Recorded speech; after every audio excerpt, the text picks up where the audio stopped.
এবারের প্রশ্ন এটা করেছেন একজন ইঞ্জিনিয়ারিং এর ফাইনাল ইয়ারের ছাত্র। তার ফাইনাল ইয়ারের যে পরীক্ষাগুলো সেগুলো হবে সব রমজান মাসে। আমার মনে হয় উনি গত বছরের রমজানের কথা বলছেন। তার বাবা আর মা তাকে উপদেশ দিয়েছে যে রমজান মাসে তার রোজা রাখার দরকার নেই, কারণ এতে তার পরীক্ষা খারাপ হতে পারে। এখন এই কারণে কি কাউকে রোজা থেকে অব্যাহতি দেওয়া হয়েছে?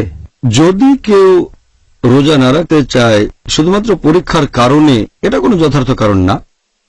হতে পারে সেটা হয়তো ফাইনাল এক্সাম, আর হয়তো তার বাবা মা তাকে বলছে যে রোজা রেখো না, কারণ যদি রোজা রাখো তাহলে হয়তো তোমার মনোযোগ কমে যাবে, রেজাল্ট খুব একটা ভালো হবে না। যদি বাবা মা জোরাজোরিও করেন, এ ধরনের ক্ষেত্রে সেই সন্তান, ছেলে অথবা মেয়ের উচিত বাবা মার কথা না শোনা। কারণ বাবা মা যদি কিছু করতে বলে আর সেটা যদি আল্লাহ এবং রাসূলের শিক্ষার বিরুদ্ধে যায়, শুধুমাত্র এমন ক্ষেত্রে বাবা মাকে অমান্য করা যাবে।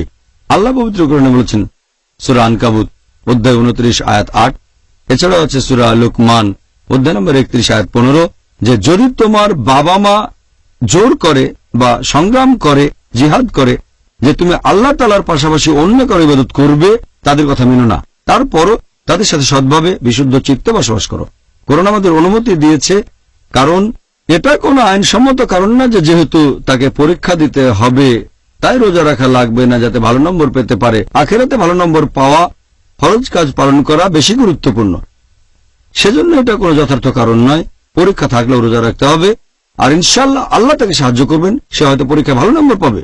অন্য কারো সাহায্যের চেয়ে আল্লাহর সাহায্য বেশি গুরুত্বপূর্ণ। আল্লাহ পবিত্র কোরআনে বলেছেন সূরা আল ইমরান অধ্যায় নম্বর 3 আয়াত নম্বর 160, আল্লাহ সাহায্য করলে কেউ তোমাদের সাথে জিততে পারবে না, আল্লাহ সাহায্য না করলে এমন কে আছে যে তোমাদের সাহায্য করবে। তাই মুমিনগণ আল্লাহ তাআলার উপরে নির্ভর করুক। আর আমার উপদেশ হচ্ছে সামনে পরীক্ষা থাকলেও রোজা রাখবেন, ইনশাআল্লাহ মনোযোগ আরো বাড়বে, পরীক্ষায় ভালো নম্বর পাবেন ইনশাআল্লাহ।